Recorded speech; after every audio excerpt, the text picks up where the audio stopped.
Yo les artichauts, bonne année à tous. Nous sommes désormais en 2025-2024. Ce n'est qu'une histoire du passé. Et oui, c'est triste. Donc, l'année dernière, le 31 décembre, je crois que j'avais sorti cette vidéo. J'avais fait la vidéo résumé 2023.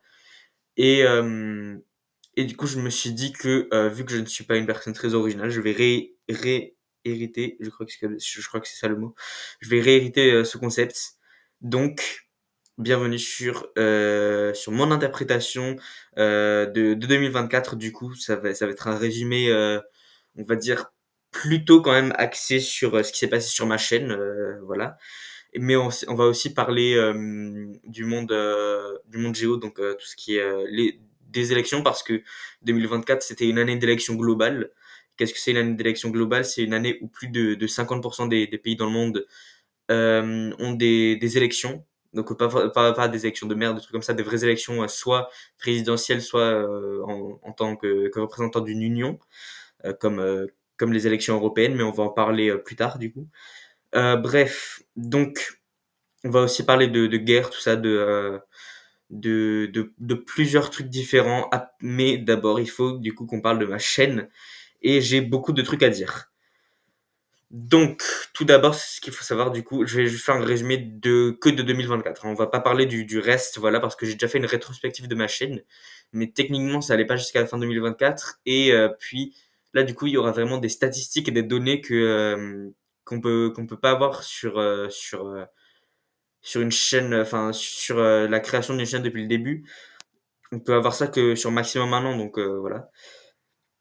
Donc, en 2024, j'ai sorti en tout 27 vidéos. En tout, j'ai reçu 5702 vues, dont 5346 uniquement pour les vidéos. Ça veut dire que le reste des vues, on va faire un peu de maths, euh, 360, je crois que c'est ça. Les 360 autres vues, c'est du coup sur des shorts ou moi je pense que c'est plutôt ça sur des lives du coup. Parce que j'ai aussi fait quelques lives, mais bon, on va pas en parler ici, c'était pas ultra important non plus. Donc la journée où j'ai reçu le plus de vues, donc ça c'est des données assez intéressantes pour voir même les journées, les statistiques par journée, c'est assez intéressant. Donc la journée où j'ai reçu le plus de vues, c'était le 12 mars, donc on parle toujours de 2024, donc je vais pas dire l'année, hein. Le 12 mars où j'ai reçu 276 vues. Donc qu'est-ce qui s'est passé le 12 mars? Eh bien, je crois que c'est là où j'ai sorti ma vidéo carte du monde, évidemment. En tout, j'ai reçu 92,3 heures de visionnage, ce qui est franchement pas mal. Ça fait beaucoup d'heures. Ça fait plus de presque 4 jours de watch time. Donc c'est pas mal.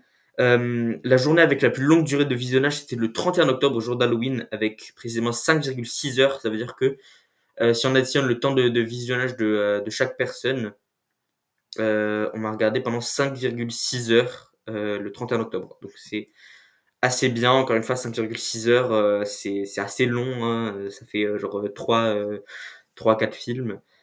Euh, la durée moyenne de visionnage, donc c'est-à-dire à peu près le milieu du temps que les gens mettent sur mes vidéos, il est malheureusement assez court, il est de 56 secondes. Donc ça, je pense que un des facteurs qui joue à ça, c'est surtout le fait que j'ai fait une vidéo, la deuxième vidéo la plus vue de ma chaîne qui est sortie cette année, ne dure qu'une seule minute. Et donc ça, je pense que ça y joue beaucoup. Sachant qu'il y en a peut-être qui ont cliqué sur la vidéo et puis qui sont partis, et il y en a qui ont peut-être regardé des shorts, il y en a qui ont juste cliqué sur des vidéos, voilà. Donc ça fait que moi, le watch time est en dessous d'une minute, mais ça je pense que c'est un petit peu, j'allais dire un petit peu ma faute en fait, parce que j'ai fait une vidéo d'une minute. Donc forcément, fallait pas s'attendre à ce que le watch time soit trop élevé non plus. Après, est-ce que sans cette vidéo, le watch time serait au-dessus d'une minute? C'est pas impossible. Mais du coup, voilà, on se retrouve à 56 secondes, ce qui est un peu décevant. Un peu. Surtout que ça fait même pas, du coup, la longueur de la vidéo d'une minute. Ça veut dire que en moyenne, les gens, ça veut dire que plus de la moitié des personnes qui ont regardé ma chaîne cette année euh, ont regardé même pas ma vidéo La carte du monde en entier. Alors qu'elle dure une minute, mais bon, c'est pas grave. La journée où j'ai reçu la moyenne de visionnage la plus longue, Donc c'est-à-dire, là où en moyenne on m'a regardé le plus longtemps, c'est le 13 janvier, après mon anniversaire, avec 24 minutes et 1 seconde. J'imagine que ça veut dire qu'il y a qu'une seule personne qui a regardé ma vidéo et en entier ce jour-là. Ça m'étonnerait que ce soit quelque chose d'autre parce que c'est très bizarre, 24 minutes et 1 seconde, à moins qu'il y ait vraiment beaucoup de personnes qui soient intéressées à ma chaîne d'un seul coup. Mais moi, je suis pessimiste, mais je me penche plutôt sur la théorie que c'est une personne qui a regardé du coup 24 minutes et 1 seconde de ma chaîne le 13 janvier et qu'il n'y a personne d'autre qui a regardé ma chaîne. C'est triste, mais c'est pas grave. Ma vidéo la plus vue, du coup, que j'ai sortie en 2024, c'était... Enfin, non. Ma vidéo qui a été la plus regardée en 2024, plutôt, elle est aussi sortie en 2024, mais c'est pas grave, c'était mon épisode de Pays sur 10 sur les États-Unis, qui est sorti le 5 août. Donc, vraiment, sachant que j'ai sorti 27 du coup vidéos cette année, et que là, le 5 août, on est déjà sur, depuis assez longtemps sur la deuxième partie de l'année. Je trouve ça assez drôle que ce soit la plus regardée parce que du coup, ça prouve à quel point les vidéos qui sont sorties avant étaient beaucoup moins regardées du coup, forcément. En tout, j'ai reçu 106 commentaires sur ma chaîne. Donc, pour ceux qui regardent un peu mes posts, ça peut paraître surprenant. Et en fait, la raison à cela, c'est parce que les réponses, du coup, quand on répond à un commentaire, ce n'est pas inclus. C'est que les commentaires principaux, ceux où quand tu vas sur commentaire, c'est ça que tu vois. Tu vois pas les réponses. Du coup, c'est que ça qui est pris en compte. C'est pour ça que il y a pas toutes les réponses incluses, parce qu'avec toutes les réponses incluses, je pense que franchement, on aurait pu arriver à presque le double, presque de 200, plus de 200, je pense clairement. Ma vidéo qui a été la plus commentée, donc la vidéo où j'ai reçu le plus de commentaires en 2024, c'était euh, l'évolution de ma carte du monde avec 8 commentaires. Encore une fois, les réponses sont pas incluses parce que sinon ça aurait été beaucoup plus long. Je crois qu'en tout, j'ai 16 commentaires sur cette vidéo en comptant les réponses. Ce qui fait que ce n'est techniquement pas... En fait, si on compte les réponses, techniquement, cette vidéo est loin d'être la plus commentée sur ma chaîne parce que je crois que j'ai une vidéo avec 21 commentaires. Mais c'est juste parce que j'ai eu genre 4-5 commentaires de base et que en fait après j'ai beaucoup répondu et on m'a répondu et il y a eu des conversations et tout. Donc donc voilà. C'est pas très exact de pas inclure les réponses, mais j'ai pas il y avait pas moyen d'inclure les réponses, j'imagine que c'est un peu trop dur. Donc la journée où j'ai été le plus commenté, la journée oui, là où j'ai reçu le plus de commentaires, en gros, c'était le 28 janvier avec 5 commentaires, ce qui est plutôt pas mal. Je ne me rappelle plus trop pourquoi c'était du coup, mais c'est pas grave. Le moyen le plus utilisé pour trouver mes vidéos, c'est juste les fonctionnalités de navigation. Qu'est-ce que ça veut dire les fonctionnalités de navigation? C'est en gros juste la page d'accueil YouTube. Clairement, c'est juste quand tu ouvres YouTube et que tu regardes toutes les vidéos qui défilent.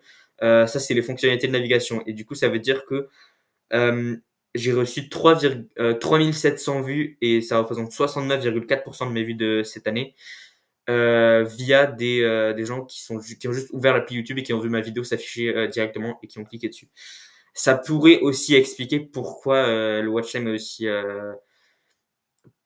court parce que les gens ils voient une vidéo. Même moi, des fois, ça m'arrive, je vois une vidéo et du coup, ça a l'air intéressant et je clique dessus.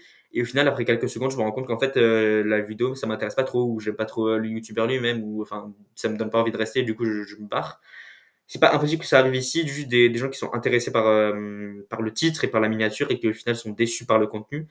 Ça arrive souvent, donc c'est pas grave.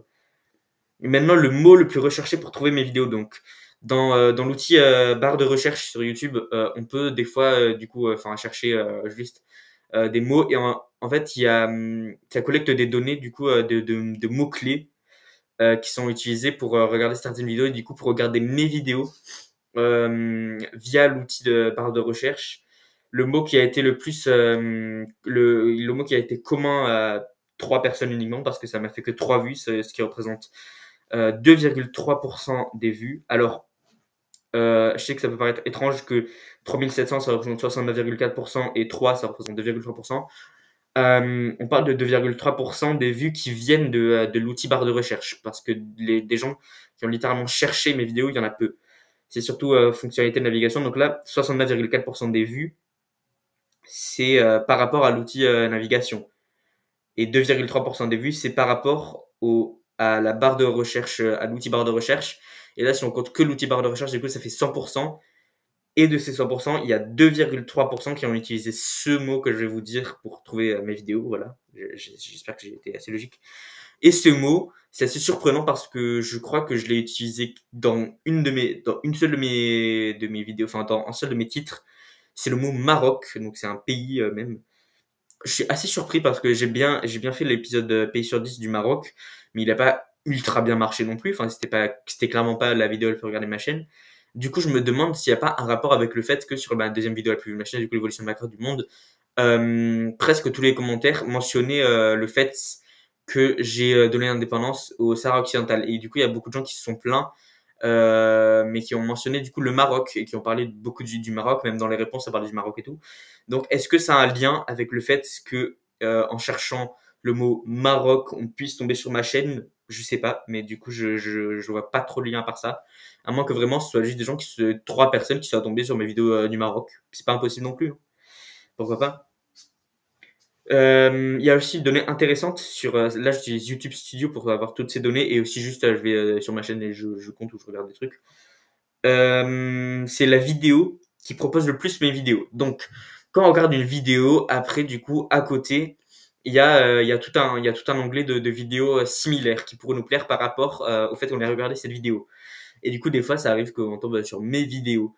Et du coup, là, c'est par rapport aux autres vidéos qui ne sont pas de ma chaîne, mais qui sont assez similaires pour proposer des vidéos de ma chaîne.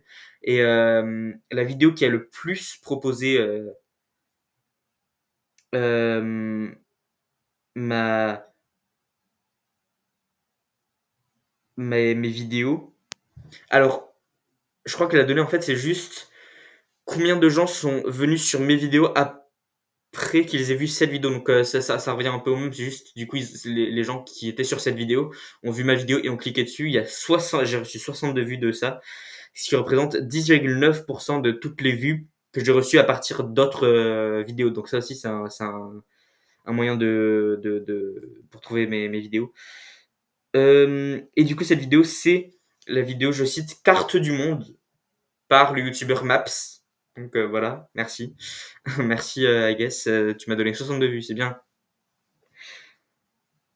Le site externe le plus utilisé pour regarder mes vidéos, c'est-à-dire que les vidéos YouTube ne sont pas que sur YouTube, elles peuvent être sur d'autres sites, on va dire passerelles par rapport à YouTube. C'est-à-dire que tu vas sur ce site et tu peux aller sur YouTube via ce site.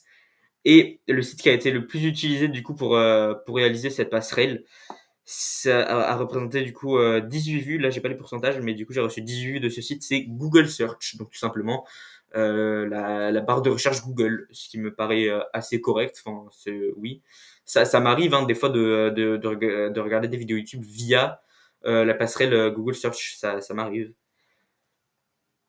En tout, sur ma chaîne, j'ai reçu 132 176 impressions. Qu'est-ce que c'est les impressions? Les impressions, c'est juste une donnée qui prend en compte tout. Les vues, les likes, les commentaires, je crois que c'est tout en fait. Et juste ceux qui arrivent et qui regardent ma page. Donc, j'ai reçu beaucoup d'impressions et j'imagine que ça vient surtout des posts. Ah oui, les impressions, ça peut être aussi du coup, forcément, quand je fais des votes, quand une personne vote, ça compte comme une impression. Parce que il y a une connexion techniquement avec ma chaîne. Ou quand quelqu'un s'abonne, c'est aussi une impression, forcément. C'est tous ces rapports de j'ai eu une connexion avec cette chaîne, du coup ça donnait une impression à cette chaîne. Et ça, le fait que quelqu'un soit like, soit commente, soit regarde une vidéo, soit s'abonne, soit vote, c'est arrivé 132 176 fois, donc c'est assez impressionnant. Je pensais pas du tout dépasser la barre des 100 000, mais c'est vraiment très chouette. La journée où j'aurais reçu le plus d'impressions, donc c'est tous les critères que j'ai dit, c'était le 17 juillet. À chaque fois, c'est des jours différents. Moi, je m'attendais vraiment à ce que tous ces trucs de journée machin, je me suis dit ouais, ça va être drôle, mais ça va être tout le temps la même journée. En fait, c'est jamais la même journée, c'est tout le temps des journées différentes et c'est ultra intéressant. C'était le 17 juillet avec 4380 impressions. 4380, on est quand même sur un nombre assez important, hein. 4380. Après, forcément, il y a la moitié de ces trucs qui peuvent venir de la même personne. Enfin, même pas du coup, mais 4380, sachant que j'ai déjà fait 6 critères. Ça veut dire qu'il faudrait faire 4380 divisé par 6 pour savoir combien de personnes, euh, on va dire, minimum, oui, minimum aurait pu regarder du coup ma chaîne. Et ça serait déjà assez bien, mais j'ai pas fait ce calcul malheureusement. Ok, maintenant, il y a un truc que je comprends un peu moins, mais que j'ai quand même décidé d'inclure parce que c'était sur YouTube Studio et je me suis dit c'est un pourcentage qui a l'air intéressant, mais je sais pas ce que ça veut dire. Taux de clic par impression. Donc le taux de clic par impression est de 3,2%. Malheureusement, je ne sais pas du tout ce que ça représente, le taux de clic par impression. Je ne sais pas comment interpréter ce truc-là. Donc, ouais, non, taux de clic par impression, I don't know. Et du coup, la journée avec le plus haut taux de clic par impression, c'était le 24 juin avec 10,2%. Ce qui est bien, j'imagine. Je sais pas. Maintenant, on va parler du truc, du coup, le plus important de ma chaîne, de toute ma chaîne cette année. On va parler des abonnés maintenant. Du coup, on passe sur un autre onglet, on passe sur l'onglet de la communauté. Là, on était vraiment sur les statistiques pures et dures. Et là, même si on va rester dans les statistiques, on va être sur des statistiques beaucoup plus intéressantes parce que ça va parler de vous, la communauté. Euh, j'ai évidemment atteint les 100 abonnés cette année. Oui, c'est vrai, j'ai atteint les 100 abonnés cette année. C'était un beau moment. J'étais vraiment en plein milieu. Déjà, je venais de sortir de cours et j'étais en plein milieu de la cour. Et vraiment, j'ai ouvert mon téléphone et j'ai vu que dans les notifications, j'avais reçu un commentaire d'une personne qui commentait souvent sur mes vidéos qui s'appelle Rina Dara qui m'avait félicité sur les 100 abonnés. Et du coup, j'ai cliqué dessus, je suis allé voir ma chaîne et j'ai vu que j'avais 100 abonnés. J'étais en mode, ah ouais, d'accord, j'apprends ça comme ça, en plein milieu de nulle part. Mais du coup, j'étais très heureux. Et le premier truc que j'ai fait, j'ai écrit un énorme paragraphe dans la cour. En plus, je crois que j'avais un bus à prendre. Mais franchement, à ce moment-là, c'était même pas grave. Je me suis juste dit, je vais juste écrire ce paragraphe parce que j'ai juste tellement de trucs à dire et il vaut mieux que ce soit immédiat, spontané, que ça vienne direct, plutôt d'attendre de trouver les bons mots parce qu'en fait, les bons mots après, je vais les mâcher pendant tout le trajet de bus. Et après, du coup, je vais un peu pas savoir quoi dire vraiment. Mais sur le moment, j'avais plein de trucs à dire et j'ai tout dit. J'ai même fait une petite erreur, mais c'est pas grave. Je dis que j'avais atteint du coup les 100 abonnés le 14 octobre. Oui, c'était le 14 octobre que ça m'est arrivé ça du coup. Je dis que j'avais fait ça le 14 octobre 2020, mais pas vraiment du coup, hein, pas des masses, sachant que ma chaîne a été créée le 17 octobre 2020, ça m'étonnerait. Mais voilà, du coup, c'était vraiment un beau moment. Le 14 octobre, j'ai atteint 100 abonnés et maintenant je suis à 106, donc ça continue d'augmenter. À bientôt les 200, hein, j'espère que cette fois je vais pas avoir à attendre 4 ans, mais c'était quand même bien, c'était quand même un beau moment. Du coup, de toute l'année 2024, j'ai eu, oui, 42 abonnés supplémentaires.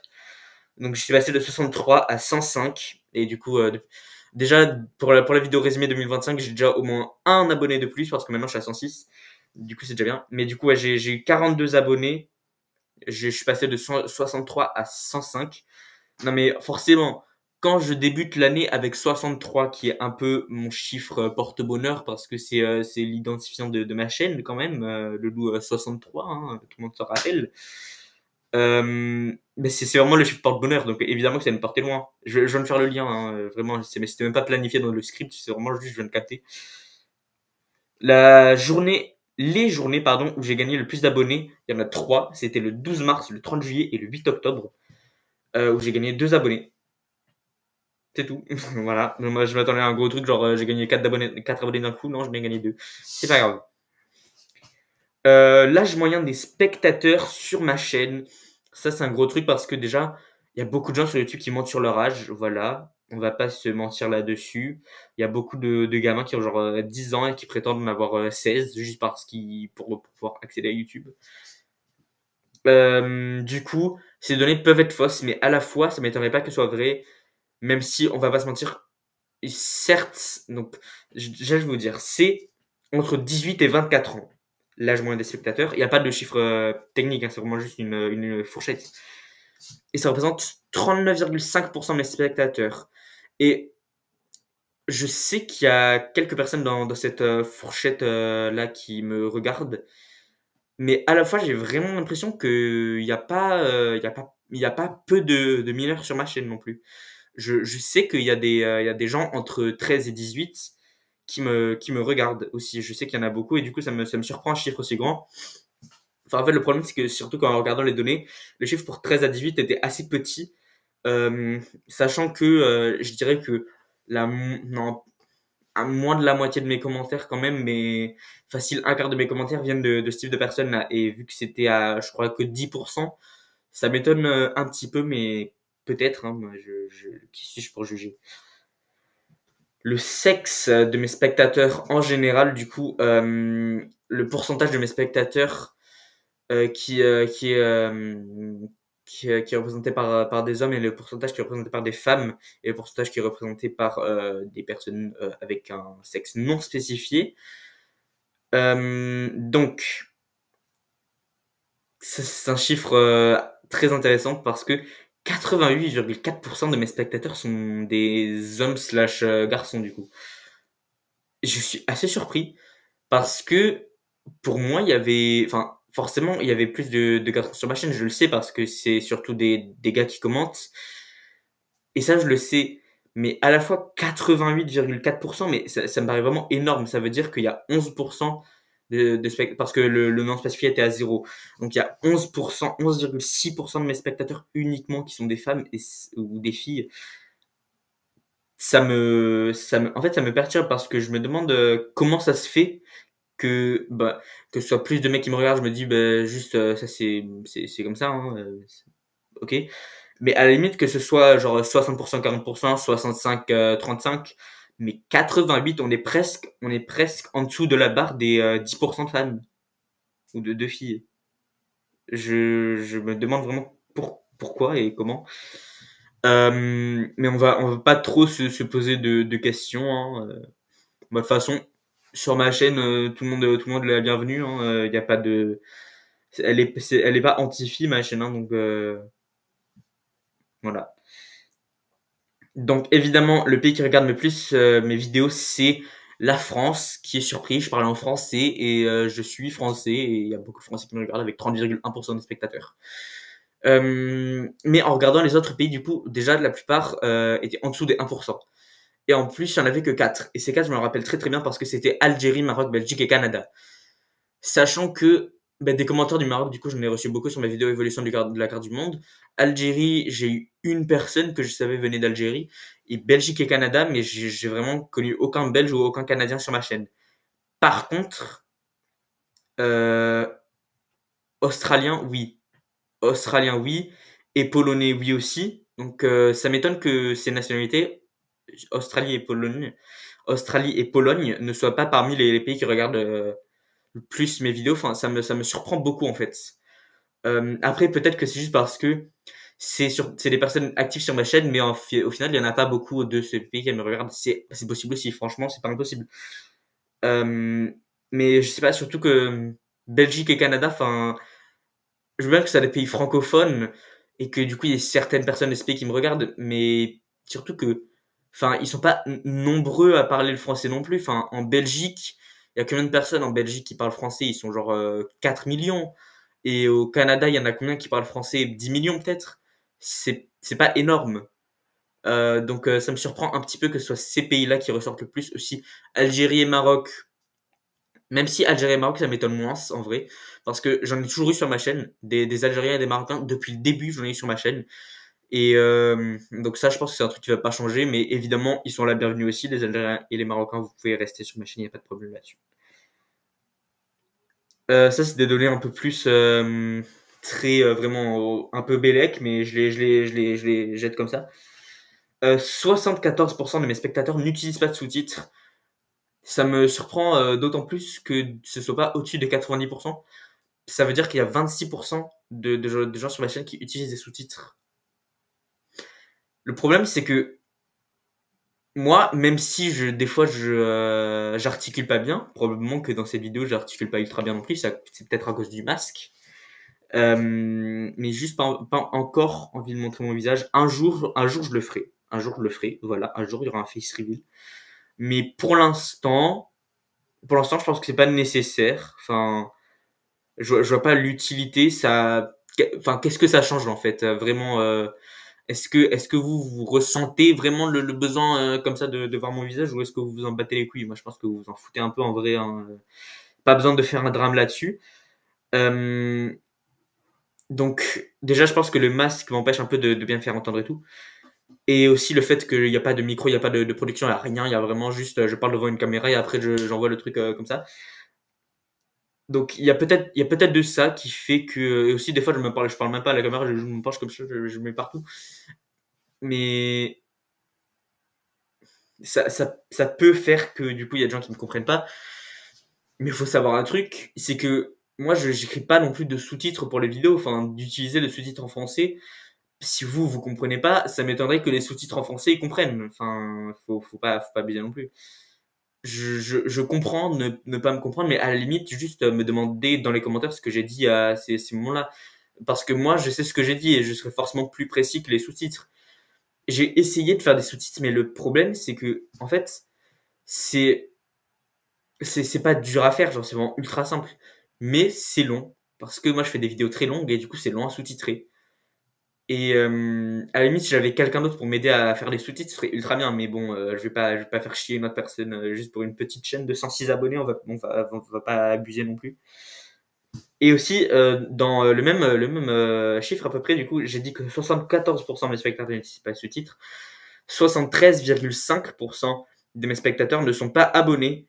Alors, justement, je pense que c'est pas forcément les mêmes personnes. Parce que, en général, ceux qui sont abonnés savent comment je parle. Et je pense qu'ils ont compris d'ici là que non, je ne mets pas de sous-titres. Donc, je pense que ceux qui ne sont pas abonnés ne sont pas les mêmes que ceux qui n'utilisent pas les sous-titres. Je pense qu'à la limite, ceux qui utilisent le plus les sous-titres, c'est ceux qui sont des nouveaux arrivants sur la chaîne et qui ne comprennent absolument rien. Voilà. Donc là, il y a quelques petits trucs juste en général par rapport à mes posts. Donc juste pour que vous soyez à la page sur mes petites séries que je fais de posts. Du coup, en 2024, j'ai terminé la série des votes éliminatoires mondiales. Donc c'était une petite série où tous les jours je mettais quatre pays les uns contre les autres. Du coup, c'était mondial, il y avait 200 pays qui participaient et à chaque fois il fallait éliminer. Pardon, je suis enrhumé. Excusez-moi. Donc tous les jours il y avait quatre pays qui s'affrontaient et du coup il y avait 200 pays qui participaient en tout. Et il y en avait quatre sur un seul vote et il fallait voter celui qu'on voulait éliminer. Après du coup il n'en restait qu'un seul. D'ailleurs c'est le Canada qui a gagné cette bataille. Voilà. Euh, Ensuite j'ai également commencé et fini la série d'unification mondiale. Donc ça, c'est une série, j'avoue que je pensais que j'avais déjà fini en 2023, mais visiblement pas. Donc j'avais fait ça pour tous les continents et après mondialement. C'est ce que je vais faire avec les votes d'ailleurs. Enfin, refaire du coup. Pour les unifications, en fait, le truc, c'est que j'avais une petite carte de chaque continent et je demandais aux gens dans les commentaires de me dire des pays à unifier. Donc ça pouvait être entre 2 et 5, je crois. Je crois que c'est ça le deal.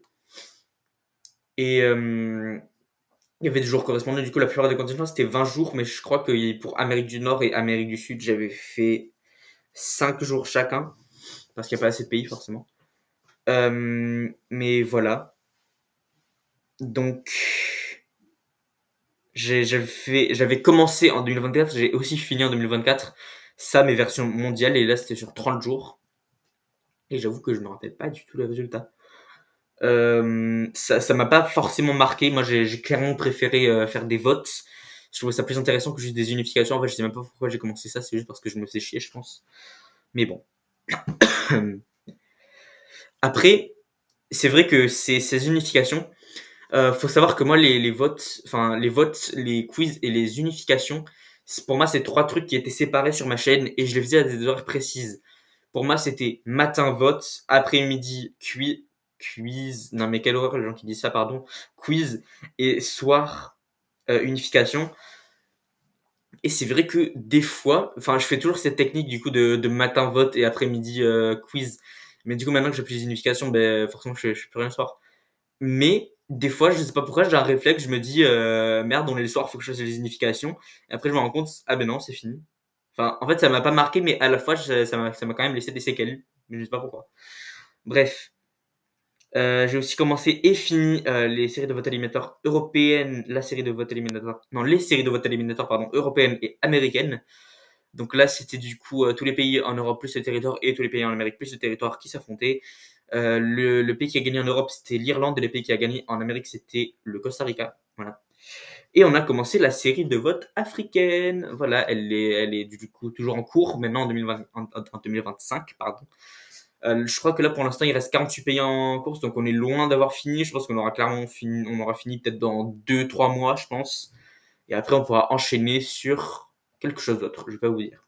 Quoi, pour l'instant, même si ça me paraît évident. J'ai enfin fini tout ce que j'avais à dire sur ma chaîne. Il est ok. Ça veut dire que j'ai beaucoup parlé, je crois. Je pense que là, j'ai parlé au moins une demi-heure. Et encore, la vidéo n'est pas finie, donc elle va durer 1 heure cette vidéo, incroyable. Du coup, c'est bon, j'ai fini enfin de parler de moi et de ma chaîne. On va maintenant parler du reste du monde parce que, évidemment, comme on avait fait en 2023, donc ce que j'avais fait en 2023, c'est que j'avais expliqué en détail. euh, il me semble que c'était la guerre en Ukraine et la guerre d'Artsakh et peut-être la guerre israélo-palestinienne, mais je ne suis pas sûr.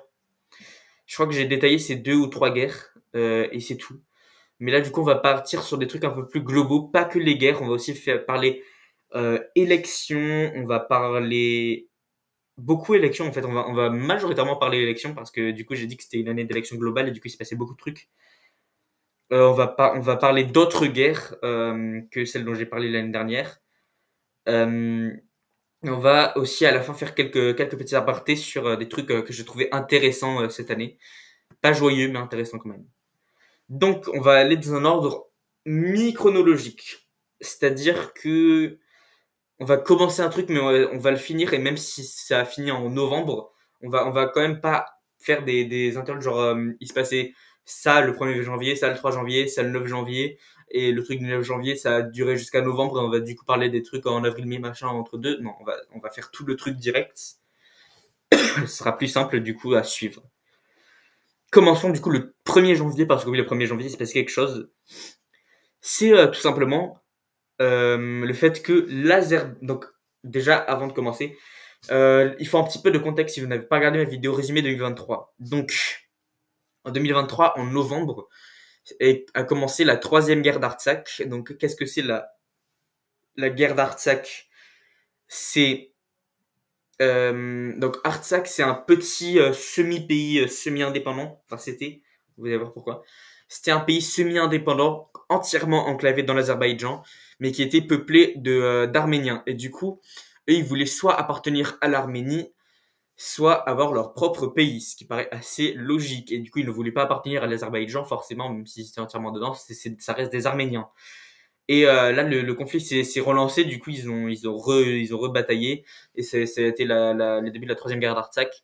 Et le 1er janvier, du coup, avant le 1er janvier, fin 2023, l'Azerbaïdjan avait passé un accord aux gens d'Artsakh, c'est-à-dire soit ils déclarent forfait avant la fin de l'année, et du coup, on les annexe, mais tranquillement, on déclare qu'ils nous appartiennent. Soit, si vous voulez essayer de rester indépendant, on va tous vous tuer et prendre votre territoire de force. Voilà, ça c'est le dilemme qui était montré aux gens d'Artsakh. Donc dans tous les cas, ils n'avaient pas le choix, mais de perdre leur pays, techniquement leur terre. Et du coup, ils ont accepté le deal. Et le 1er janvier, officiellement, l'Azerbaïdjan a annexé l'Artsakh. Du coup, ça veut dire qu'on a... Enfin, moi, je ne connaissais pas l'Artsakh, mais ça restait quand même... Tu me dis qu'est-ce que c'est l'Artsakh, je te dis immédiatement que c'est un pays. Enfin, instinctivement, tu peux pas dire que ce soit quoi que chose d'autre qu'un pays. C'est comme l'Angleterre. Tu me dis qu'est-ce que c'est l'Angleterre, je te dis c'est un pays forcément. Même si en vrai c'est un pays constituant, mais c'est à peu près comme l'Artsakh. C'est-à-dire que l'Artsakh c'était un pays semi-indépendant, si je tiens à dire. Et du coup ça a marqué la fin de la troisième guerre d'Artsakh. Donc on commence, on pourrait se dire ah c'est bien, on commence 2024 par une fin de guerre. Oui, mais c'est une fin de guerre qui a été forcée par forcée par une annexation d'un autre pays un peu violent. Donc à la fois, c'est passif-agressif, on va dire. Le 3 janvier, maintenant, on va parler de la guerre israélo-palestinienne. J'aurais bien aimé parler du 2 janvier, mais je sais pas si c'est ultra intéressant, je vais juste le mentionner vite fait. Il y a eu des tensions entre l'Éthiopie et la Somalie parce que l'Éthiopie a acheté un port au Somaliland, qui est un pays non reconnu en Somalie. En gros, l'histoire, je vais passer un petit peu de temps là-dessus du coup, c'est que après la conférence de Berlin en 1884, euh, du coup, c'était la conférence qui décidait quel pays avait quelle partie de l'Afrique, ce qui est horrible. L'Italie a eu la Somalie et le Royaume-Uni a eu ce qu'on appelle le Somaliland. Et une fois que les deux ont été rendus indépendants, le Somaliland a rejoint la Somalie parce que c'était au final les mêmes peuples de base. Sauf qu'ils se sont vite rendus compte qu'en fait, les British et les Italiens, ils avaient laissé des traces. Et que du coup, maintenant, le Somaliland et la Somalie, même si à la base c'était le même peuple et qui s'entendaient bien, maintenant, ils ont été divisés par les forces européennes et du coup, ils peuvent plus s'entendre. Sauf que la Somalie, ils se sont dit, ben non, non, non, vous allez pas nous quitter, en fait. Enfin, maintenant, on est un pays, donc c'est fini. Sauf que du coup, le Somaliland, maintenant, ils veulent repartir, et du coup, c'est un peu tendu. Jusqu'à présent, il y avait personne qui reconnaissait le Somaliland parce qu'ils disaient, non, mais juste, ils abusent, enfin, c'est bon, c'est le même peuple, ils ont décidé de s'unir ensemble, et à la base, c'est le même peuple, enfin, ça me paraît logique, c'est juste des rebelles, quoi. Mais l'Éthiopie a acheté un port au Somaliland, et, euh, du coup, en contrepartie d'acheter un port là-bas, le Somaliland leur a dit par contre, vous êtes obligés, si vous voulez avoir ce port, vous devez nous reconnaître comme pays indépendant. Et qu'est-ce qu'a fait l'Éthiopie? Ils l'ont eu leur port. Et du coup, ça veut dire qu'ils ont dû reconnaître l'indépendance du Somaliland. Et ça a forcément créé beaucoup de tensions avec la Somalie parce que l'Éthiopie, c'est un pays frontalier à la Somalie et qui est d'habitude, on va pas dire amical avec la Somalie, mais enfin, il y a jamais eu trop de problèmes. Enfin, en vrai, si. Ils s'aiment pas trop, mais ça faisait longtemps que c'était plus tendu. Mais là, du coup, ça a un petit peu relancé la flamme, mais bon. Pour l'instant, il n'y a pas de conflit. On va espérer que le conflit ne se déclare pas. Donc voilà. Le 3 janvier maintenant, on va parler de la guerre israélo-palestinienne. Donc si vous ne savez pas, la guerre a débuté enfin, officiellement après l'attaque du Hamas durant le festival de musique Nova, qui est un festival électro, je crois, à Israël. Ils ont bombardé ce festival. Et après, Israël a décidé de riposter, forcément. Enfin, Netanyahou a décidé de riposter. Et c'est parti en awak, c'est parti en guerre. Et le 3 janvier, du coup, c'est l'armée israélienne qui a tué le cerveau du Hamas. On va l'appeler comme ça. Saleh al-Harouri. J'ai très mal prononcé. Saleh al... Non, non, non, pas du tout. Saleh al-Harouri, c'était du coup le cerveau du Hamas. Et il s'est fait tuer par l'armée israélienne. Le 3 janvier, il a vite été remplacé. Mais je crois que le nouveau s'est fait retuer. Donc bref, c'est le Dawak. On va moins parler de la guerre israélo-palestinienne maintenant parce qu'au final, il s'est pas passé de ultra gros événements qui a changé le reste de la Terre. Pour l'instant, ça reste une guerre, j'ai envie de dire, classique, où il y a clairement un côté qui souffre beaucoup et l'autre qui joue les victimes, mais qui au final souffre moins, on va dire. Et ça reste une guerre. On peut pas dire que un côté a littéralement raison, un côté a forcément tort. Ce serait comment faux de dire ça. On peut pas. On n'est pas là-bas. On n'est pas dans l'esprit de Netanyahou. On n'est pas dans l'esprit du Hamas. On n'est pas dans l'esprit des Israéliens ni des Palestiniens. On peut pas forcément ressentir ce que les Israéliens, les Palestiniens, Netanyahou, Saleh al-Harouri ressentent. Donc, moi, je pense que c'est pas utile de continuer à parler de cette guerre, ni de la guerre en Ukraine, parce que c'est c'est triste à dire, mais c'est juste des guerres et des guerres, il y en a eu et il y en aura d'autres, malheureusement. Et il y a aussi des guerres civiles. Et je veux pas m'attarder à parler que du fait que, oui, ici, Israël a gagné un peu de territoire, et là, la Russie, ils ont gagné un peu de territoire, et après, l'Ukraine, ils ont contre-attaqué et tout. Je trouve que c'est pas forcément très intéressant de juste parler des moments où un pays a fait une offensive sur un autre ou sur l'autre, parce que ben, c'est juste le principe d'une guerre en fait. Donc il n'y a pas forcément besoin de s'attarder 1000 ans là-dessus. Faut juste que vous sachiez qu'il y a la guerre israélienne et qu'à partir du 3 janvier, les tables ont clairement tourné parce qu'ils ont réussi à faire un sérieux des sérieux problèmes à Israël quand ils ont tué du coup le cerveau du Hamas. Et voilà, du coup après ça a fait que dégénérer. Et maintenant, on va parler de quelque chose qui vraiment, je pense que pour les Français, c'est une private joke à ce moment. On va parler de nos premiers ministres et d'Emmanuel Macron. Comment il se porte, lui? Bien? Mal? Ben écoutez, il y a eu les Jeux Olympiques et il avait l'air très très heureux. Il y a eu Notre-Dame, il avait l'air très très heureux. Donc je pense que lui, il va plutôt bien. Il a fait récemment sa mea culpa pour les vœux de 2025 sur quelque chose dont je vous parlerai plus tard, évidemment.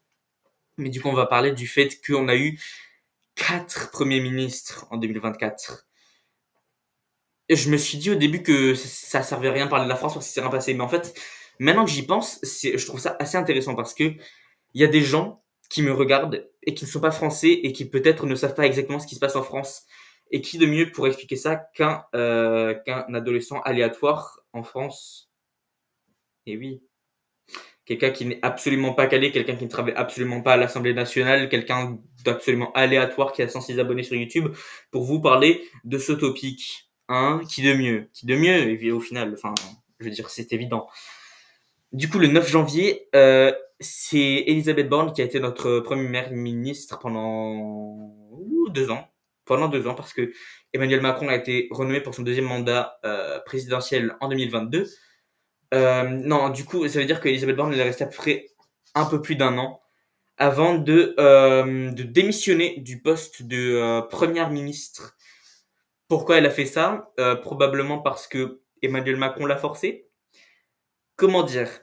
Elisabeth Borne, c'était une dame. Enfin, elle est pas morte, mais elle n'existe plus clairement. Enfin, si maintenant elle est ministre, mais voilà, bref. Elisabeth Borne, c'était une dame qui aimait beaucoup deux chiffres. Je pense qu'elle jouait tout le temps ces deux chiffres en premier au loto, le 49 et le 3.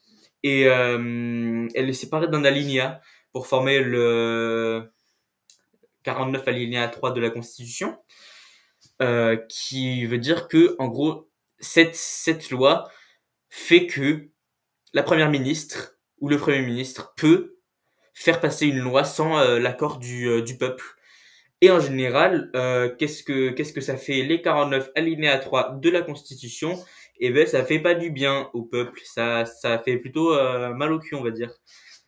Donc, forcément, elle a abusé de cette loi et je pense qu'elle a démissionné, mais en vrai, techniquement, elle a démissionné, mais en vrai, je pense que c'est Macron qui lui a dit, Borne, faut se calmer. En fait, tu dépasses les bornes au final, hein, voilà, c'est pas pour rien que tu t'appelles comme ça, donc du coup, il l'a un peu forcé à démissionner, je pense. Tout le monde pense ça, mais officiellement, on va dire qu'elle a démissionné de elle-même parce que c'est une adulte et qu'elle fait ses propres choix en tant que première ministre de la France, quand même deuxième personne la plus importante de la France après euh, le président du coup, hein, malheureusement.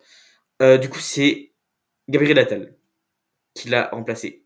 Gabriel Attal, nouveau Premier ministre. Mais qu'est-ce qui s'est passé le 9 juin, à votre avis? Eh bien, le 9 juin, Emmanuel Macron, il se faisait chier, il était dans son bureau, il se disait, il se passe absolument rien en France, on se casse les couilles. Du coup, je vais dissoudre l'Assemblée nationale. Parce que j'ai ce pouvoir, et parce que je peux, et parce que ça me fait bien rigoler. Du coup, il a dissous l'Assemblée nationale. Qu'est-ce que ça fait dissoudre l'Assemblée nationale? Ça veut dire que tous les députés de l'Assemblée nationale, y compris ministres et premiers ministres, sont forcés à démissionner, à partir. Du coup, Gabriel Attal il est parti en mode va bien me faire foutre, voilà. Gabriel Attal n'était pas du tout content et du coup, le 5 septembre, si vous pensez que le 5 septembre c'est quand le nouveau premier ministre il est parti, détrompez-vous, c'est parce que c'est quand il est arrivé, voilà, 3 mois plus tard, logique.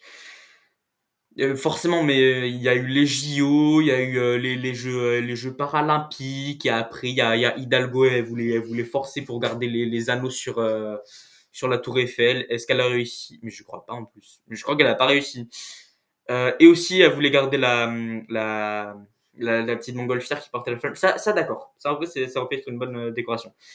Mais par contre, les anneaux sur la tour Eiffel, genre vraiment, c'était dégueulasse. Donc, non merci. Mais je suis content que ça soit pas resté. Mais du coup, Hidalgo, il a joué à ce petit jeu. Et en même temps, ça a permis à Macron de bien se retarder pour nommer un Premier ministre. Au final, le 5 septembre, il a nommé un papinou, il a nommé Michel Barnier en tant que Premier ministre. Et à votre avis, 3 mois plus tard encore, ça me surprend qu'il soit même resté 3 mois, mais 3 mois plus tard encore, que s'est-il passé? Est-ce qu'il a démissionné? Est-ce qu'il a été forcé à démissionner? Ben, un peu, parce qu'il y a eu une motion de censure contre Barnier qui venait, ben, écoutez, là c'était la contre-attaque de tous les côtés parce que ça venait de l'extrême droite, ça venait de l'extrême gauche, ça venait de partout, il venait se taper Barnier. Donc, motion de censure. Qu'est-ce que c'est motion de censure? Déjà, il faut dire ce que c'est la motion de censure. La motion de censure, en gros, c'est quand l'Assemblée nationale, je crois que c'est eux, à moins que ce soit le Sénat, un des deux, je ne sais pas lequel, mais c'est pas grave, c'est quasiment la même chose dans tous les cas, c'est le Parlement, on va dire, voilà, on va l'appeler le Parlement. C'est le Parlement qui, en gros, vote pour littéralement forcer le Premier ministre à partir. Et quand, je crois que c'est plus de 50%, il me semble, quand la majorité des partis, parce que c'est par parti, quand la majorité des partis disent oui, on veut qu'il parte, il est forcé à partir. Michel Barnier était mais il me semble que c'était l'Assemblée nationale, hein. Donc était dans l'Assemblée le jour de sa motion de censure et il était bien dégoûté, le pauvre. En plus, vraiment, il a eu le temps de rien faire, mais ça a été le Premier ministre le plus inutile de toute la Terre. Donc, motion de censure contre Barnier. Barnier forcé à démissionner. Le 13 décembre, là, pour une fois, le président, il n'a pas attendu 2025 parce que oui, mais à la soirée du 31 à Paris, on s'en fout.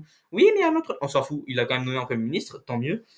Le 13 décembre, François Bayrou est nommé comme Premier ministre, sachant que François Bayrou, de base, est le maire de Pau, la ville de Pau, en France, en Nouvelle-Aquitaine, en Pyrénées-Atlantiques. C'est ça le nom du département, Pyrénées-Atlantiques. Je crois que c'est ça, hein. Il me semble que c'est ça, mais je suis pas sûr. Du coup, François Bayrou est nommé Premier ministre. Et on n'a pas eu de nouveau Premier ministre depuis, il est pas parti. Donc, ça fait beaucoup de Premiers ministres en une seule année, moi je trouve. Franchement, je sais même plus quoi dire. Ça se voit en février, je vais vous dire oui, mais en fait on a un nouveau Premier ministre. C'est plus François Bayrou, en fait, il est mort. Et je pense qu'on va pas rester avec lui toute l'année. Il va pas durer tout 2025. Je suis quasiment sûr de moi là, sur ce coup. Mais bon, c'est pas grave. C'est franchement pas une grande perte, on va dire. Maintenant, on va parler d'autres élections et c'est des élections un peu plus particulières. Du 6 au 9 juin 2024, est-ce que vous savez quelles élections se sont produites? On parle des élections européennes. Du coup, c'est pour nommer des représentants de ton pays au siège de l'Union européenne. Alors, les élections européennes, c'est très différent des élections présidentielles parce que les élections présidentielles, c'est celui qui gagne prend tout. C'est-à-dire que Emmanuel Macron a gagné les élections présidentielles en 2022, c'est lui le président. Et Marine Le Pen, qui a fini deuxième, n'a aucun rôle, d'accord? Elle n'a aucun rôle de présidence. Alors que aux élections européennes, c'est par parti ici, du coup, le parti qui reçoit le plus de votes a le plus de sièges à l'Assemblée, ce qui est forcément logique, mais on s'attendrait à ce qu'ils aient tous les sièges dans une élection comme la présidentielle. Mais le parti qui finit en deuxième, il a le deuxième plus grand nombre de sièges. Et celui qui a fini dernier, ben, il va avoir genre un siège, mais il est quand même représenté. Ça veut dire que tous les partis, peu importe à quel point ils sont obscurs, petits, inconnus, inutiles, peu importe ça, ils ont quand même un siège. Et même si ça forme un ensemble qui peut être très chaotique, je pense que c'est quand même assez intéressant ce système-là, même si clairement, niveau présidentiel, ça marcherait pas du tout parce que, imaginez, ça voudrait dire que Emmanuel Macron est président, puis ensuite notre première ministre c'est Marine Le Pen, et après on a un ministre de l'éducation, je sais pas qui de parti de gauche. Ce serait vraiment le gros bordel. Donc vaut mieux que ça se fasse comme ça. Et puis aussi, c'est les élections européennes, si tous les sièges iraient à juste le parti qui gagne. Mais en fait, ce serait un peu chiant parce que du coup, ça va dire que les élections européennes servira à rien parce que ben, l'extrême droite, ils ont le plus de votes à chaque fois, donc ben, ça sert à quoi, clairement. Du coup, le groupe qui a reçu le plus de sièges, on parle ici de l'Union européenne, donc c'est l'union de vraiment tous les pays, parce que du coup, forcément, tous les groupes d'extrême droite dans tous les pays forment un seul parti également, et inversement, du coup, pour les communistes, pour les centres, tout ça. Le groupe qui a reçu le plus de sièges, c'est le groupe PPE. Alors, je sais pas de quoi, qu'est-ce que ça représente, j'ai oublié de marquer ça.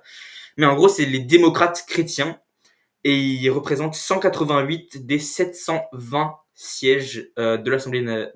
Pas du tout, mais vraiment pas. Mais c'est moi où je dis plusieurs fois Assemblée nationale, mais qu'est-ce que j'ai non des sièges de l'Union européenne, pardon, 188 des 720 sièges au Parlement de l'Union européenne. Oui, on parle pas de l'Assemblée nationale. Hein, voilà. Il y a eu une autre élection très très importante et beaucoup de gens en ont parlé. C'était le 5 novembre et ça c'est vraiment la plus connue de toutes. Parce que le 5 novembre, monsieur Donald Trump a gagné les élections présidentielles des États-Unis. Ça veut dire que pour la deuxième fois, il est président. Et vu qu'il n'a pas eu de mandat, enfin, vu qu'il n'a pas été président entre 2020 et 2024, techniquement, il pourrait encore être président de 2028 à 2032, mais il a dit qu'il ne se représenterait pas la prochaine fois, même s'il gagnait. Et il a gagné, donc, et même s'il a gagné, du coup, ce qui est le cas, euh, normalement, il ne devrait pas se représenter l'année prochaine, ce qui serait quand même, on espère. Euh, j'ai pas grand chose d'autre à dire là-dessus, hein, c'est juste, ben, ça, en fait, j'ai l'impression que ça fait ça tous les ans, c'est juste, t'as un mandat démocrate et au final les États-Unis se rendent compte que ben, c'est la merde et après t'as merde les républicains les républicains et au final ils se rendent compte que c'est aussi la merde, du coup ils sont obligés d'alterner tous les ans. Mais en fait, est-ce que vous comprendrez un jour les Américains que peu importe ce que vous faites, c'est la merde? Enfin, faudrait peut-être penser à voter pour un autre truc, non? Enfin, je sais pas. Vous avez d'autres options aussi. Si vous vous rendez compte qu'à chaque fois que vous faites quoi que ce soit, que vous votez un des deux partis, peu importe quel parti, c'est toujours la merde, ben votez un autre. Je sais que c'est une tradition, mais franchement, moi ça me dépasse. Bref, on va pas s'attarder là-dessus. C'était juste une élection présidentielle classique. C'est juste qu'elle a fait polémique parce que du coup c'est Donald Trump qui a gagné et Donald Trump est accusé de beaucoup de choses en ce moment. Mais bon. Le 8 décembre, du coup, on parle de l'événement le plus récent là. Le 8 décembre, le gouvernement, donc on parle maintenant d'une autre guerre. On va en Syrie, la guerre civile en Syrie. Elle a débuté en 2011. Donc en 2011, euh, du coup, il y avait le gouvernement de Bachar el-Assad qui s'est fait attaquer enfin, qui s'est fait attaquer. Du coup, il y a eu des rebelles de l'armée syrienne libre, de l'armée syrienne libre, qui voulait du coup un État islamiste. Donc il me semble que c'est un groupe issu, c'est une racine de Daesh, Daesh qui est forcément pas très très cool. C'est un groupe terroriste, Daesh. Et il me semble que l'armée syrienne libre, c'est une branche du Daesh qui voulait renverser un gouvernement déjà merdique. Donc en gros, c'est un parti de l'armée un peu merdique qui va renverser une dictature un peu merdique. Donc, peu importe qui gagne, dans tous les cas, ça va être la merde quand même en Syrie. Et du coup, le 8 décembre, le gouvernement de Bachar el-Assad s'est officiellement fait renverser par les rebelles de l'armée syrienne libre. C'est-à-dire qu'ils ont pris le contrôle de Damas et que lui a dû fuir. Du coup, forcément, il a démissionné de son poste de président et il a dû fuir à Moscou. Du coup, l'armée syrienne libre, ils ont pris le contrôle de la plupart de la Syrie et ils ont établi leur gouvernement traditionnel. Qu'est-ce que c'est un gouvernement traditionnel? En gros, c'est un gouvernement provisoire pendant qu'ils trouvent un nouveau président. Et on pourrait croire que ça veut dire que c'est la fin de la guerre civile. Officiellement, la guerre civile n'est pas terminée parce qu'il y a encore, du coup, ce groupe-là, mais il y a forcément les autres. Enfin, il y a forcément ceux qui supportent le gouvernement de Bachar al-Assad qui sont toujours eux dans le conflit. Donc forcément, j'ai dit que les rebelles avaient pris la plupart de la Syrie, ça veut dire qu'il leur manque quand même un petit bout de chemin pour arriver à la paix, ouais, j'utilise beaucoup de guillemets, à la paix dans le pays. Ça va être long, je pense. Et j'ai presque fini. J'ai presque fini cette vidéo. J'aimerais juste parler de quelques petits trucs. Donc tout d'abord, pendant 2 secondes, j'aimerais revenir un petit peu sur ma chaîne. Parce que Non, vous savez quoi? Je vais le faire à la fin. Oubliez ce que je viens de dire. On va passer sur ça à la fin. Donc, j'aimerais vous parler de 3 derniers trucs avant de partir sur la conclusion de cette vidéo. Je voulais vous parler d'autres polémiques qui n'ont aucun rapport avec le monde géopolitique pour le coup, mais qui ont quand même très bien marqué l'année 2024, que ce soit du coup, on va parler un petit peu que de la France, mais aussi du monde extérieur.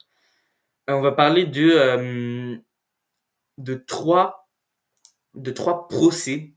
On va parler des 3 procès qui ont marqué l'année 2024. Donc tout d'abord, on va partir dans l'industrie musicale et du plus gros procès de 2024, évidemment le plus connu. Vous ne pouvez pas te passer à côté, c'est le procès de Sean Diddy, P Diddy, le rappeur, qui a été accusé je pourrais même pas décrire en fait de trop de trucs dégueulasses en fait. Clairement, clairement de viol, ça c'est sûr, clairement de viol et clairement des mineurs. Et de plein d'autres trucs. Il y a des gens qui parlent de meurtre, enfin, d'espionnage, de pédophilie. Il y a vraiment plein de trucs horribles. Il y a eu plein d'accusations sur Sean Diddy, des dizaines de personnes euh, qui ont du coup parlé sur lui forcément, qui l'ont dénoncé. Et c'est clairement déjà un des plus gros procès de l'industrie musicale en tout et le plus gros procès de 2024. On ne peut pas être passé à côté, forcément.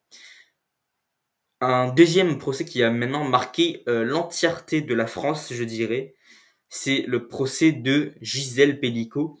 Je pense que vous, si vous êtes français, vous en avez forcément entendu parler, mais pour ceux qui ne sont pas français, je vais expliquer un peu le contexte. Du coup, Gisèle Pelicot était mariée à Dominique Pelicot pendant très longtemps. Et Dominique, un jour, il a été attrapé en flagrant délit en train de prendre en vidéo le dessous de la jupe d'une femme. C'est-à-dire il avait glissé son téléphone discrètement sous la jupe d'une femme et il prenait en vidéo. Et il a été pris en flagrant délit il était à un magasin et c'est quelqu'un qui travaillait à ce magasin qui l'a pris en flagrant délit. Et, euh, et du coup, forcément, la femme l'a dénoncé à la prison. Et ils sont venus investiguer chez lui. Et ils ont découvert des centaines de preuves vidéo de, euh, de personnes qui ne sont pas de personnes de tout âge, d'hommes de tout âge, pardon, qui, euh, qui violent sa femme, Gisèle Pelicot, pendant qu'elle est inconsciente. Et elle n'était au courant de rien. Forcément, elle était inconsciente et savait pas que tout ça s'était produit. En fait, il se trouve que Dominique Pellicot mettait des endormissants dans son verre pour qu'elle s'endorme à chaque fois, sauf que au bout d'un moment, tu t'habitues, du coup, il était obligé de mettre des trucs de plus en plus forts. Donc, et après, il payait des hommes pour violer sa femme et après, il prenait en vidéo. Donc, en plus de faire ce qui s'appelle du trafic illégal et de faire violer sa propre femme à qui il est marié, je tiens à rappeler, et avec qui il a eu des enfants. Non mais what the fuck. Euh, En plus de tout ça, il aurait clairement pu l'assassiner parce que une dose de médicament trop forte sur un trop grand laps de temps, ça peut finir par être mortel. Donc, elle aurait pu mourir et du coup, personne n'aurait su pourquoi et on aurait pu ne jamais savoir la vérité sur toute cette affaire et ça aurait vraiment été horrible. Mais au final, tout a été découvert et je crois que Dominique Pellicot et tous les hommes qui l'ont violé sont du coup maintenant, enfin ils sont pas en prison direct, peut-être que si, mais en tout cas ils ont été condamnés à maximum 20 ans de prison parce que c'est la loi en France, notamment du coup Dominique Pellicot. et ceux qui sont revenus plusieurs fois, ceux qui sont allés qu'une seule fois, je crois qu'ils ont 10 ans ou 15 ans peut-être. Ça dépend vraiment beaucoup du contexte et tout, mais vu qu'il y a eu, je crois que c'est presque des centaines, non, peut-être pas une centaine d'hommes, mais presque une centaine d'hommes qui ont fait ces atrocités.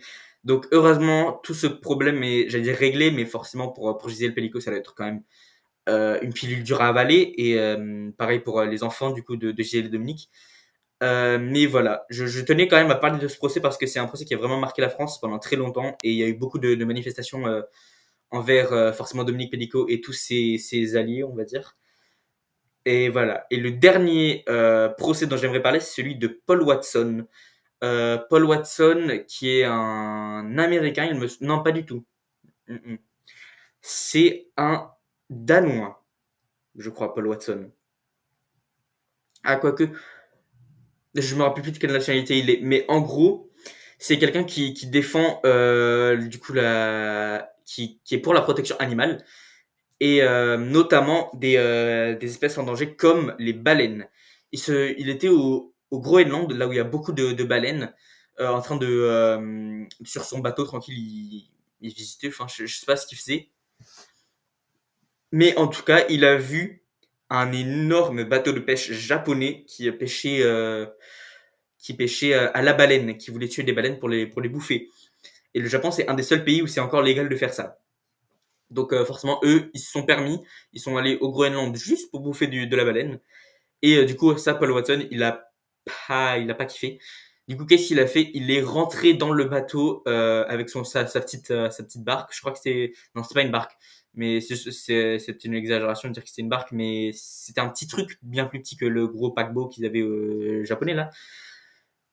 Et du coup, il a foncé dedans, il a fait un gros trou, une grosse collision dans ce bateau de pêche. Et forcément, il se fait juger. Mais à la base, il était censé rester au Danemark. Et après, ils ont dit qu'ils allaient le bouger au Japon. Ils allaient l'envoyer en prison à un des pays les plus stricts en termes de ce qui est prison, le Japon. Imagine, t'es un gars random, t'es sur ton bateau, et du jour à l'autre, t'es en prison au Japon. Mais ça peut être horrible. Genre, t'es tranquille, t'es au Groenland, t'es dans un endroit ultra peaceful, et là, tu te retrouves en prison au Japon. Enfin, ça doit être un changement un peu radical. Mais au final, Paul Watson a été jugé innocent, donc il ne va pas aller en prison au Japon, ni au Danemark, ni au Groenland, ni nulle part. Il ne va juste pas aller en prison, parce que forcément, au Groenland, même si du coup c'était un bateau japonais et que le Japon ils ont le droit de pêcher la baleine, eh bien malheureusement pour eux, j'ai envie de dire, au Groenland c'est illégal de pêcher la baleine. Donc en gros, c'est clairement eux qui étaient dans le tort. Et du coup, Paul Watson n'a rien eu parce que techniquement, il faisait juste appliquer la loi du Groenland à des petits japonais qui croyaient qui croyaient être tout permis. Voilà. J'ai enfin fini tout ce speech et j'aimerais juste faire une petite conclusion sur cette vidéo et nommer, parce que du coup, pendant l'année 2024, une des parties les plus importantes de ma chaîne, je pense que c'est les commentaires. J'ai reçu, du coup, je vous l'ai dit, le nombre exact. Attendez, je reviens. Je vérifie combien c'était. Ah, j'ai reçu 106 commentaires en tout, et c'est sans compter les réponses. Et ces 106 commentaires venaient principalement de, je dirais, 3 personnes principales, ou voire même peut-être 4 ou 5. Mais du coup, j'aimerais faire un petit shout-out, on va dire, un petit remerciement à toutes ces personnes qui ont beaucoup commenté sur ma chaîne pendant l'année 2024 et qui m'ont aidé à grandir, à grandir ma chaîne. Donc, j'aimerais remercier ces personnes. Donc, premier shout-out, ce serait pour Oda Nobunaga Fan, également connu sous le nom de ThatFR, aussi connu sous le nom de Sanchodex, je ne sais pas comment je vais l'appeler maintenant. On va l'appeler Sanchodex parce que c'est son pseudo le plus récent. Mais voilà, en fait je vais l'appeler Oda parce que j'ai juste l'habitude de l'appeler Oda. Donc, Oda, tu fais partie, je sais pas s'il regarde, je sais pas si l'une des 5 personnes va regarder cette vidéo, mais c'est pas grave.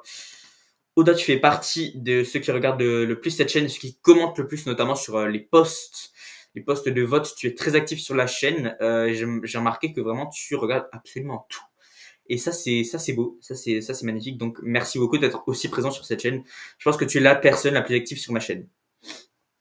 Euh, la deuxième personne que j'aimerais remercier, maintenant on va passer plutôt sur les vidéos, la personne qui commente le plus sur mes vidéos, je pense, ce serait Bec Buzard. Donc je pense, Bec Buzard, que tu es la personne qui commente le plus sur mes vidéos et aussi avec qui j'ai eu le plus de vraies interactions sur ma chaîne, c'est-à-dire le plus d'échanges de réponses sous un commentaire. Donc, je te remercie pour ça, d'être aussi présent et de regarder toutes les vidéos à chaque fois qu'elles sortent, même si tu commentes une, 2 semaines, 2 mois plus tard, c'est pas grave. Tu regardes la vidéo jusqu'au bout, même si elle dure 20-30 minutes. Donc ça, c'est beau aussi. YouTube Studio a une fonction qui permet de voir ce qu'il pense et la personne qui commente le plus de la semaine. Donc ça c'est un petit peu chiant, mais je regardais de temps en temps à travers l'année 2024 et il y a une personne qui, j'avais l'impression, était tout le temps la personne de la semaine selon YouTube Studio. Donc je vais aussi lancer un shout-out à cette personne, même si selon moi c'est pas la personne qui commente le plus, mais selon YouTube Studio c'est le cas. Donc je vais quand même lancer ce shout-out à Mikał Mumot, le Polonais dont je parlais plus tôt.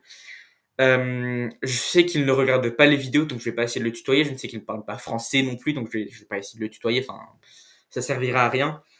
Mais je vais quand même le remercier d'être aussi présent sur tous les posts, de tout le temps, encore une fois, voter et d'être très actif sur la chaîne et d'être vraiment très engagé sur ma chaîne. C'est vraiment c'est toujours agréable à voir.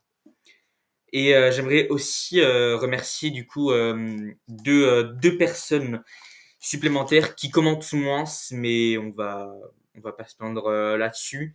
J'aimerais faire un shout-out à Johanna Saint-Jour, qui, on va dire Johanna, c'est plus simple, qui a pas forcément l'habitude de commenter sur ma chaîne, mais qui met tout le temps des remarques positives quand même. Et j'ai remarqué que c'est une personne qui est très présente aussi sur les lives, et ça se remarque.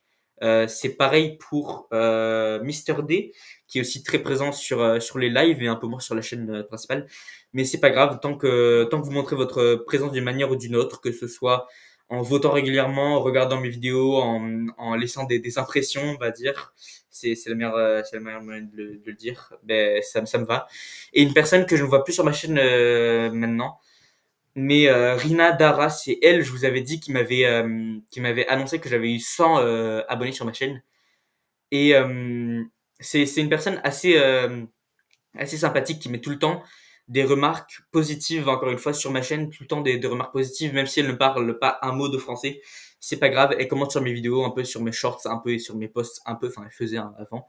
Maintenant, elle est plus là, je sais pas pourquoi, mais c'est pas grave. Elle mettait beaucoup de remarques positives, tout le temps de la bonne humeur. Et c'était tout le temps parmi les premières à commenter. Donc merci à toutes ces personnes d'avoir bâti, on va dire, l'année 2024 à mes côtés sur ma chaîne.